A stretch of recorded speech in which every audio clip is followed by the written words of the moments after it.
Good morning students.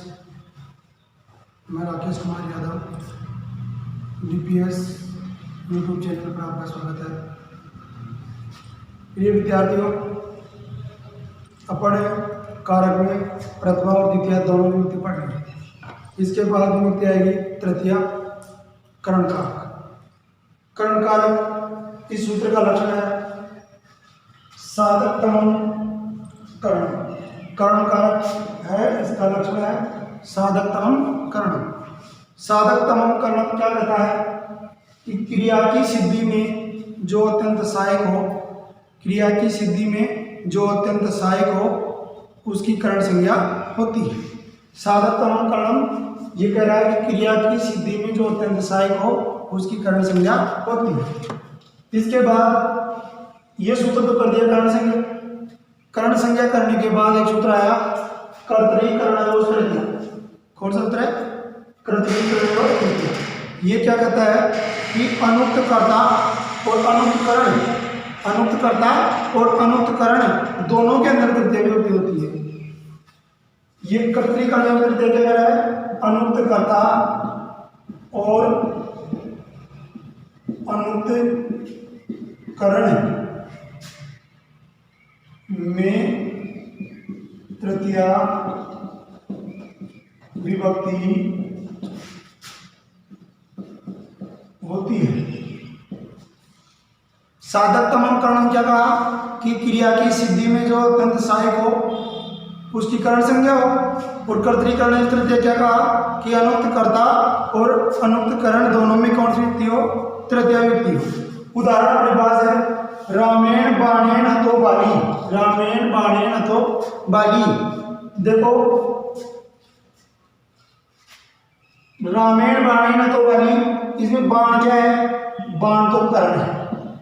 करण का मतलब सहायक है। क्या है? सहायक है। और राम क्या है? राम है अनुक्त कर्ता। क्या है? अनुक्त कर्ता। देखो उक्त कर्ता का संबंध तो क्रिया से डायरेक्ट होता है।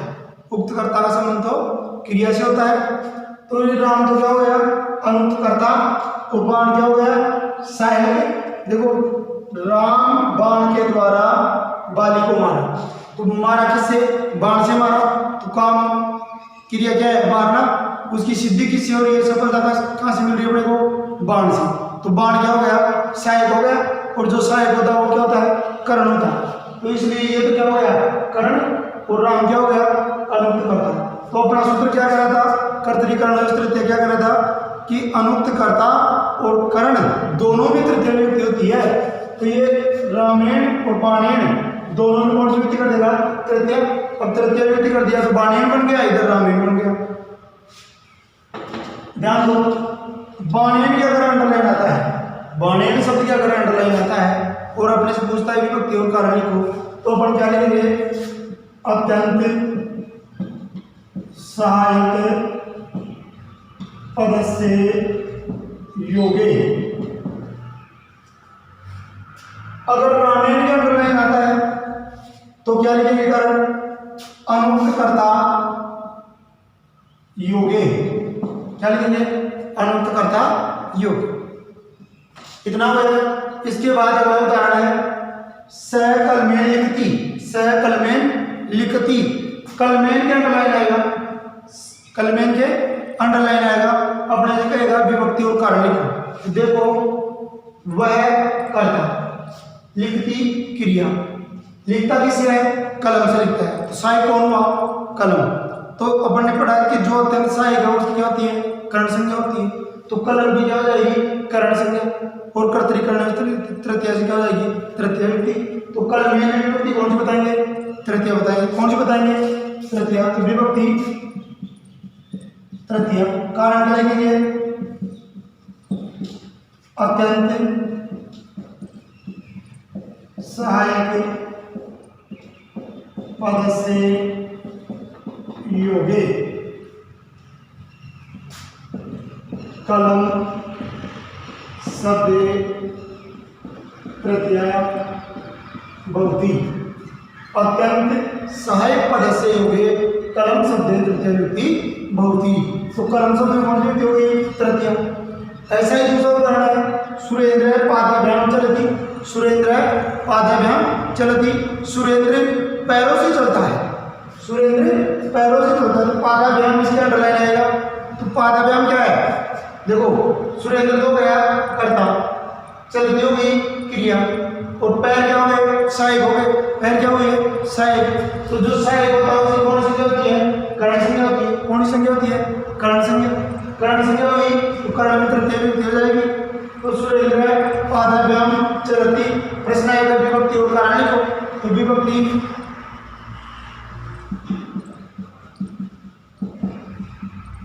तृतीय, कारण क्या लिखेंगे? वही अत्यंत सहायक पद से योगे, कलम शब्द की जगह क्या करेंगे? पाद शब्दे, कलम की जगह क्या करेंगे? पाद शब्दे तृतीय विभक्ति बहुती लिख देंगे। अब ध्यान दो, यहाँ पादाभ्याम जो है तृतीय का एक वचन पादे होना चाहिए था, पादे रहना चाहिए था। पादाभ्याम क्यों आया? पादाभ्याम इसलिए आया क्योंकि पैर दो हैं, द्विवचन में रामेण रामाभ्याम, वैसे पादेन पादाभ्याम, तो पैर दोनों पैरों से है, इसलिए द्विवचन में पादाभ्याम बन रहा है, इसलिए पादाभ्याम आया। ठीक है। अगला उदाहरण है, राधा जले मुखम प्रक्षालयति, राधा जले मुखम प्रक्षालयति, राधा जल से मुख धोती है, राधा जल से मुख धोती है। जल क्या हुआ? सहायक हो गया। जल क्या हुआ? सहायक। मुख धो रही है, लेकिन धो किससे रही है? वो पानी से धो रही है, जल से धो रही है, तो जल क्या हुआ? सहायक। तो सहायक में तृतीय विभक्ति हो जाएगी, और कारण क्या लिखेंगे? वही अत्यंत सहायक पद से ये हो गए। इसका अगला उदाहरण है, राम दुग्धेन रोटिकाम खादती,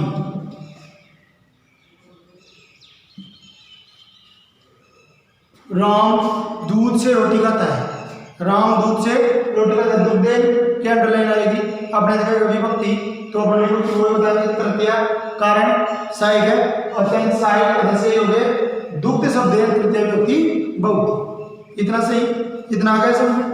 अगला नियम अपने पास ये नाम का विकार है। कौन सा नियम है? ये नाम विकार। ये नाम विकार क्या कर रहा है कि जो जिस अंग में विकार दिखाई दे, जिस अंग में विकार दिखाई दे, उस विकृत अंगवाची शब्द में तृतीय विभक्ति होती है। जैसे शरीर के अंग है, आंख का नहीं है, आंख एक अंग है, खराब हो गई तो विकार हो गया, विकृत हो गई, तो इस अंगवाची शब्द में आता है, इस आंख में कौन सी विभक्ति हो जाएगी? तृतीय विभक्ति हो जाएगी। ये क्या कर रहा है? ये नाम विकार है कि जिस अंग में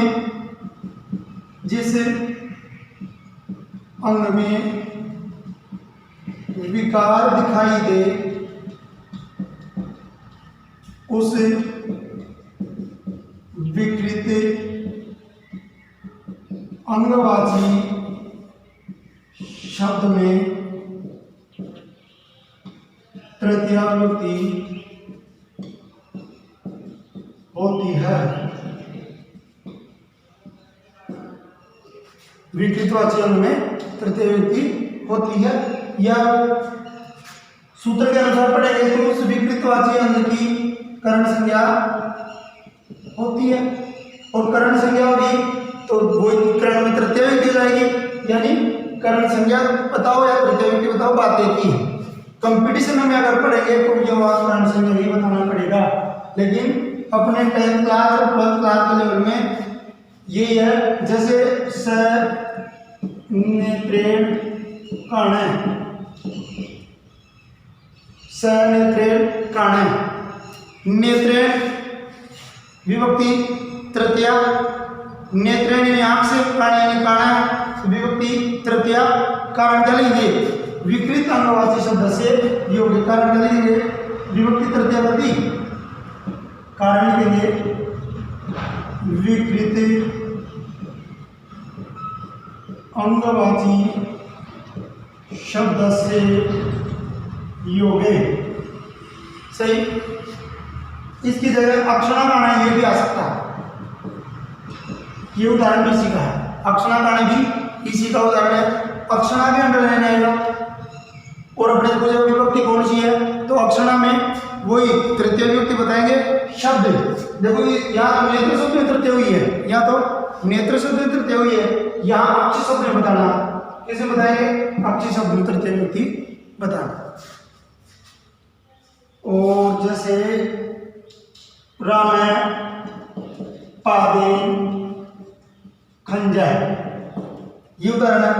पादे के अंडरलाइन आएगा। और अपने जगह विभक्ति, तो अपन विभक्ति बताएंगे तृतीय।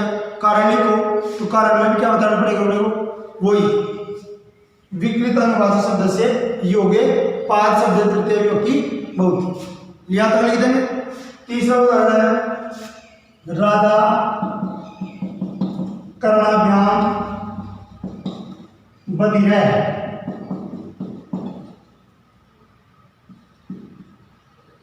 राधा कर्णाभ्याम बधिर।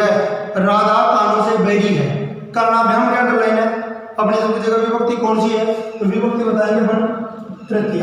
कौन सी बताएंगे, तृतीय विभक्ति बता देंगे। कारण वही विकृत अनुवादी शब्द से योगी, कारण बता देंगे। अगला उदाहरण है सीता सिरसा, सीता सिरसा खलवाटा है। सीता सिर से गंजी है, तो सिरसा में विभक्ति तृतीय। कारण विकृत अनुवादी शब्द से योग, विकृत अनुवादी शब्द से योग।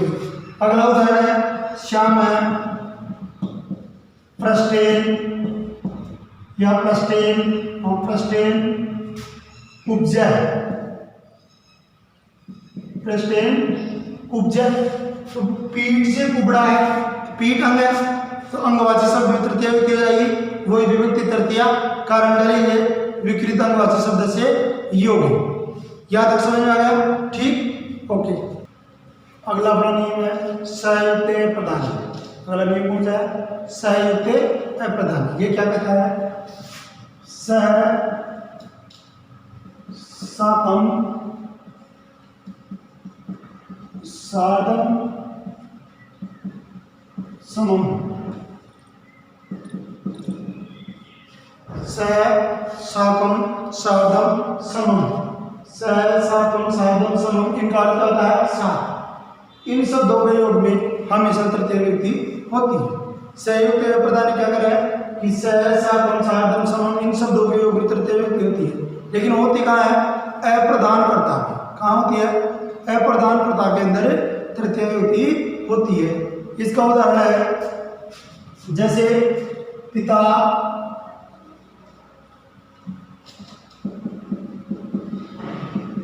पुत्र, सह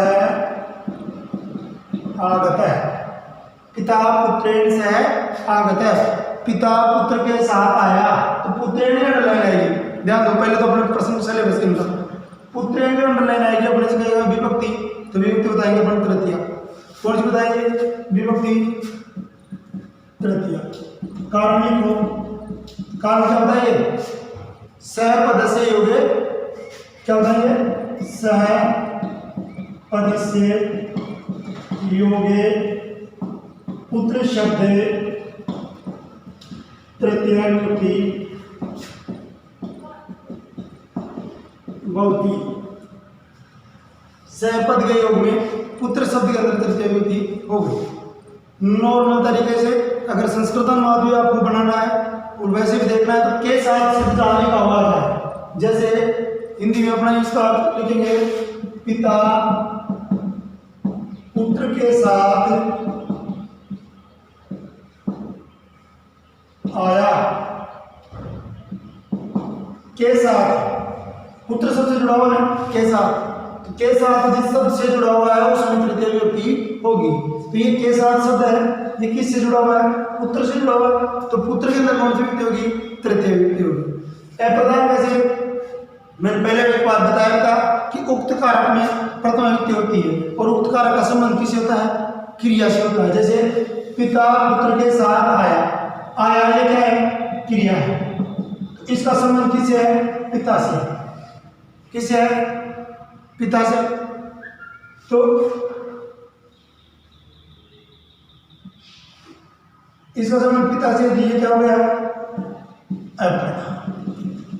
पिता पुत्रेण से आगत। जैसे अगला उदाहरण है, देखो, राम सीतया सह वनं गतवान। राम पिता पुत्र के साथ आया, उसी की तरीके से राम सीता के साथ, राम सीता के साथ वन गया, राम सीता के साथ वन गया। तो नॉर्मल में अगर अपन देखेंगे के साथ किससे जुड़ा हुआ है, के साथ सीता से जुड़ा हुआ है। किससे जुड़ा हुआ है, सीता से। तो सीता में कौन सी व्यक्ति जाएगी, तृतीय हो जाएगी। सीता क्या है, आकारांत स्त्रीलिंग है। सीता क्या है, आकारांत स्त्रीलिंग है। तो कैसे चलेगा, रमा सभी तरह चलेगा, रमया रमाभ्याम रमाभि। वैसे सीतया सीताभ्याम सीता भी। तो सीतया में विभक्ति कौन सी हो गई, वो विभक्ति तृतीय। कारण क्या लिखेंगे, कारण लिखेंगे सहपद से योगे, सहपद से योगे सीता शब्दे तृतीय विभक्ति बहुत, ये लिखेंगे। अगला उदाहरण है, शिष्यई सह गुरु ब्रह्मति। शिष्य सह गुरु ब्रह्मति, शिष्यों के साथ गुरु घूमता है। तो शिष्य ही अगर लेना आएगा अपने से कहेगा विभक्ति, तो बनता है विभक्ति वही तृतीया। कारण सह, तो सह की जगह साथ भी आ सकता है, साधन भी आ सकता है, समम भी आ सकता है। इन सब का क्या होता है, साथ। इन सब का क्या होता है, साथ। जैसे सह की जगह साकम आ गया, तो अपन क्या लिखेंगे, साकम पद से होगी तृतीय विभक्ति होती। अगर साधन आ गया तो अपन क्या लिखेंगे, साधन पद से होगी तृतीय विभक्ति होती। अगर समम आ गया तो क्या लिखेंगे, समम पद से होगी तृतीय विभक्ति बहुत। अगला अपना उदाहरण है और नियम है, इत्थंभूत लक्षण। ये क्या कहता है, इत्थंभूत लक्षण, ये कहता है कि जिस चिन्हवाची शब्द से, इत्थंभूत लक्षण क्या कहता है, जिस चिन्हवाची शब्द से किसी की पहचान हो, जिस चिन्हवाची शब्द से किसी की, चिन्हवाची शब्द से किसी की पहचान हो, चिन्हवाची शब्द से किसी की पहचान हो, उसमें तृतीय विभक्ति होती है। चिन्हवाची शब्द से किसी की पहचान हो, उसमें तृतीय विभक्ति होती है। जैसे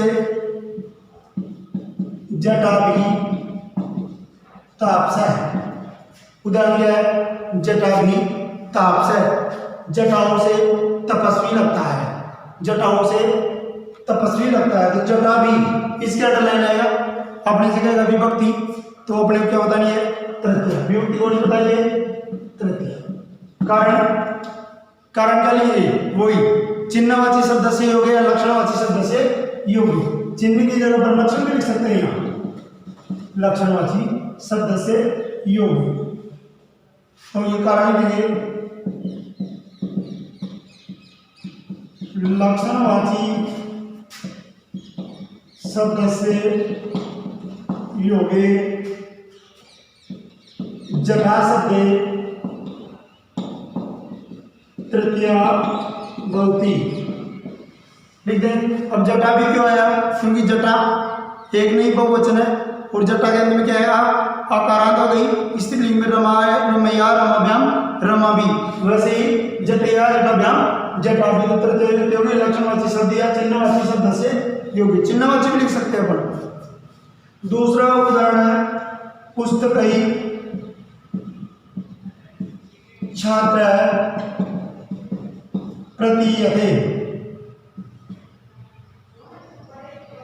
पुस्तकई छात्र प्रतीयते, पुस्तकों से छात्र प्रतीत होता है। पुस्तकों से छात्र प्रतीत हो रहा है, यानी पुस्तक है उसके पास, बैग है, कोई स्टूडेंट हो या नहीं हो वो बात की बात है, लेकिन बैग अगर हाथ में है या किताब अगर हाथ में है तो उसकी पहचान किससे की जाएगी कि ये हो सकता है विद्यार्थी हो सकता है पढ़ने वाला हो। तो पुस्तकों से छात्र प्रतीत होता है, पुस्तक का अंडरलाइन आएगा। अपने जगह का विभक्ति लिखो तो विभक्ति कौन से लिखेंगे अपन? तृतीया लिखेंगे। कौन से लिखेंगे? विभक्ति तृतीया। कारण वही कारण क्या लिखेंगे? कारण लिखेंगे लक्षणवाची, लक्षण या चिन्हवाची शब्द से योगे पुस्तक शब्द तृतीय व्यक्ति बहुवचन, पुस्तक शब्द तृतीया बहुवचन। ये उदाहरण इसके हुए दोनों जटा किताब से पुस्तक छात्र तृतीय थे। और अपनी पुस्तक में और एक दो उदाहरण सब में यही है।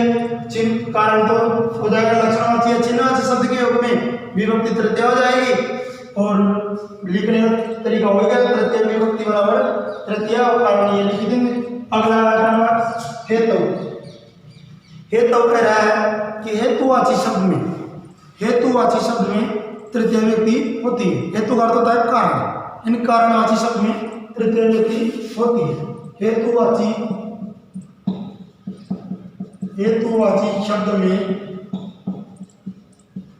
तृतीय विभक्ति होती है। हेतुवाची शब्द में तृतीय व्यक्ति होती है। जैसे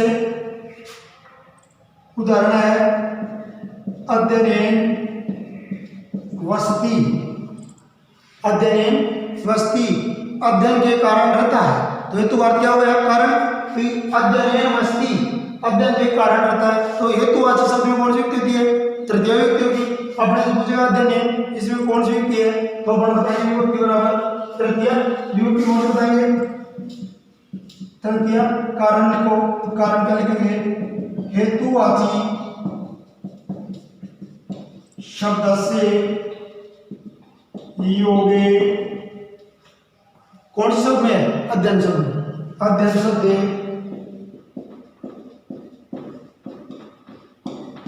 तृतीय बहुवचन। हेतुवाची शब्द के योग में अध्ययन शब्द में तृतीय व्यक्ति होती है। अगला उदाहरण है पुण्य हरि दृष्टा।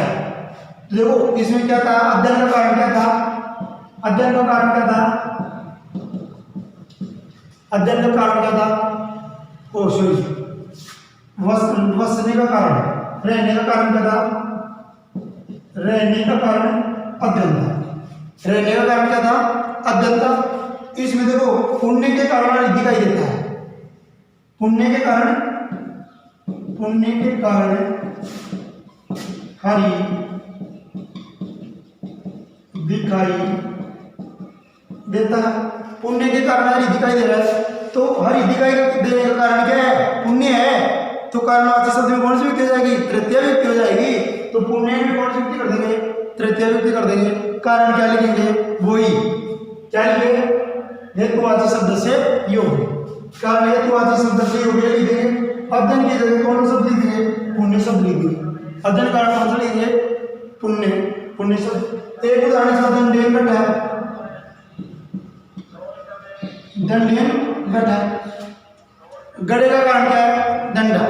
गड़े का कारण क्या है? गड़ा किससे बनेगा? डंडे से बनेगा। गड़ा कारण क्या हुआ? डंडा। तो दंडेन में कौन सी व्यक्ति? तृतीया। कारण क्या लिखेंगे? वही कारण क्या लिखेंगे? हेतुवाची शब्द से योग अध्ययन और पुण्य, इन दोनों की जगह क्या शब्द लिख देंगे? दंड शब्द लिख देंगे। कौन सा लिख देंगे? दंड शब्द तृतीय व्यक्ति बहुवचन। यहां तक समझ में आएगा। अगला नियम है प्रकृत्या दिव्य उपसंख्यान। प्रकृत्या दिव्य उपसंख्यान, प्रकृति आदि गण में अर्थात प्रकृति आदि क्रिया विशेषणवाची शब्दों में तृतीय व्यक्ति होती है। प्रकृति आदि क्रिया विशेषणवाची शब्दों में तृतीय व्यक्ति। ये क्या कहता है? प्रकृति, प्रकृति आदि क्रिया विशेषण वाची शब्दों में तृतीया विभक्ति होती है। प्रकृति आदि क्रिया विशेषणवाची शब्दों में तृतीय विभक्ति होती है। प्रकृति आदि दिव्य उपसंज्ञा में ये क्या कह रहा है? प्रकृति आदि क्रिया विशेषणवाची शब्दों में तृतीय विभक्ति होती है। देखो क्रिया विशेषण अपने पास एक शब्द आ रहा है, क्रिया की विशेषता बताने वाले शब्द को क्या कहेंगे? क्रिया विशेषण। क्रिया की विशेषता बताने वाले शब्द को क्या कहेंगे? क्रिया विशेषण। जैसे गणेश सुखेन जीती, गणेश सुख से जीता है। गणेश जीता है लेकिन कैसे जीता है? वो सुख से जीता है, तो सुख क्या हो गया? एक क्रिया विशेषण हो गया। तो क्रिया विशेषण वाले शब्द में कौन सी विभक्ति होगी? तृतीय विभक्ति होगी। तो सुखेन के अंडरलाइन अपने को मिलेगा। अपने से पूछा विभक्ति लिखो तो विभक्ति बताएंगे तृतीया। बोले कारण भी लिखो, कारण क्या लिखोगे? विभक्ति तृतीय लिखेंगे, कारण लिखेंगे विभक्ति तृतीया। और इसका कारण लिखेंगे क्रिया विशेषण वाची शब्द से योगे।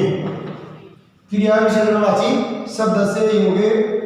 और होगा कि शब्द में सुख शब्द क्या लिखेंगे? सुख शब्द तृतीया भवति। कितना हो जाएगा? दूसरा उदाहरण है प्रियंका सरलतया लिखती। प्रियंका सरलतया लिखती।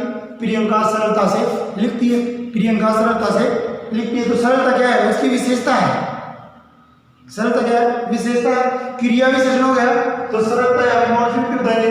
तृतीय विभक्ति बताएंगे। सरलता या कौन सी विभक्ति बताएंगे? तृतीय विभक्ति बताएंगे। कारण क्या लिखेंगे? वही क्रिया विशेषणवाची शब्द से योगे। कारण क्या लिखेंगे? क्रिया विशेषणवाची शब्द से योगे। शब्द सुख की जगह क्या लिखेंगे? सरलता। क्या लिखेंगे? सुख की जगह सरलता। ये लिखेंगे, हो जाएगा। अगर देखो इसकी गणित सुखे की जगह दुखेन आ जाए, सुखेन की जगह दुखेन दुख से जीता है, तो वो भी एक क्रिया विशेषण ही है। वो भी एक क्रिया विशेषण ही है। सुख की जगह दुख शब्द कर देंगे, तृतीय विभक्ति कर देंगे और कारण वही हो जाएगा क्रिया विशेषणवाची शब्द से योग। अगला उदाहरण प्रकृत्या चारु स्वभाव से सुंदर है। प्रकृत्या चारु स्वभाव से सुंदर है, ये भी एक उसकी विशेषता है। प्रकृत्या क्या अंडरलाइन आएगा अपने को और पूछेगा विभक्ति, बोले तृतीया। विभक्ति तृतीया। कारण लिखेंगे क्रिया विशेषणवाची शब्द से हो गए। सुख और सरलता इन दोनों की हटा करके इनकी जगह लिख देंगे प्रकृति। क्या लिखेंगे? प्रकृति लिखेंगे।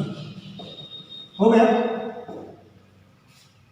तीन उदाहरण आएंगे, चार हो जाएंगे। गणेश सुखेन जीवती, गणेश दुखेन जीवती, प्रियंका सरलतया लिखती, प्रकृत्या चारु स्वभाव से सुंदर है। तो क्रिया विशेषणवाची शब्द की योग तृतीया हो जाएगी और प्रकृति शब्द हो जाएगी। अगला नियम है इसका निषेधार्थक अलम। निषेधार्थ में अर्थात मना करने के अर्थ में अलम शब्द अगर प्रयुक्त हो रहा है तो वहां भी तृतीय विभक्ति होती है। इसके दो उदाहरण हैं। एक तो है अलम हसीतेन। एक उदाहरण क्या है? अलम हसीतेन, हंसो मत। एक है अलम विवादेन। अलम विवादेन, विवाद मत करो, हंसो मत और विवाद मत करो। तो देखो दोनों निषेधार्थ वगैरह मना कर दिया गया। तो निषेधार्थ में अगर अलम प्रयुक्त हो रहा है तो वह तृतीय विभक्ति होगी और पर्याप्त अर्थ में अगर अलम प्रयुक्त हो रहा है तो वह चतुर्थी विभक्ति होगी। तो हसीतेन और विवादेन दोनों में विभक्ति हो गई तृतीया। कारण क्या लिखेंगे? अलम पद से योगे। कारण क्या लिखेंगे? अलम पद से योगे। या योग लिख सकते हैं निषेधार्थ अलम पद से योग हो जाएगा। इसके अलावा अगला नियम अपवर्गीय तृतीया। ये क्या कह रहा है? फल प्राप्ति का प्रतीत होने पर, फल प्राप्ति का अर्थ प्रतीत होने पर तृतीय विभक्ति होती है और जहां फल प्राप्ति का अर्थ नहीं दिखाई दे रहा है वहां द्वितीय विभक्ति होगी। अपन ने एक सूत्र पढ़ा था द्वितीय विभक्ति काला द्वैन और अत्यंत संयोगी। उस सूत्र के तहत द्वितीय हो जाती है जहां फल प्राप्ति नहीं होती है और जहां फल की प्राप्ति होती है वहां कौन सी विभक्ति होगी? तृतीय विभक्ति। उदाहरण है मासेन गणितम पठितवान। महीने भर गणित पढ़ता है तो एक फिक्स टाइम है, कि 1 महीने तक गणित पढ़ेगा तो गणित 1 महीने बाद गणित पढ़ेगा तो उसके बाद उसे कोई परिणाम जरूर मिलेगा। इसलिए मासेन में कौन सी युक्ति हुई? तृतीया युक्ति। मासेन में कौन सी युक्ति हुई? तृतीया। कारण क्या लिखेंगे? वही वो फल प्राप्ति योग्य। कारण क्या लिखेंगे? फल प्राप्ति योग्य तृतीय युक्ति बहुत ही। दूसरा उदाहरण इसका योजनीय श्लोक है। अधिकतर योजन भर 1 योजन तक श्लोक पढ़ता है, यानी कंठस्थ कर लेता है, उनको फल की प्राप्ति हो गई, इसलिए योजनीय में कौन सी युक्ति हो गई? तृतीया। कारण लिखेंगे फल प्राप्ति योग्य। अंत में वही प्रश्न रिपीट होगा कि करण कारक का लक्षण लिखो, तो अपने को लिखना है साधकतमम करणम, और ये उदाहरण लिखना है सकलमेल लिखती समुखे और जलेनुमुखम प्रक्षालयति। कोई सा एक उदाहरण देना है। आगे ये तृतीय व्यक्ति पूरी हो गई, चतुर्थी व्यक्ति नेक्स्ट वीडियो में देखेंगे। धन्यवाद।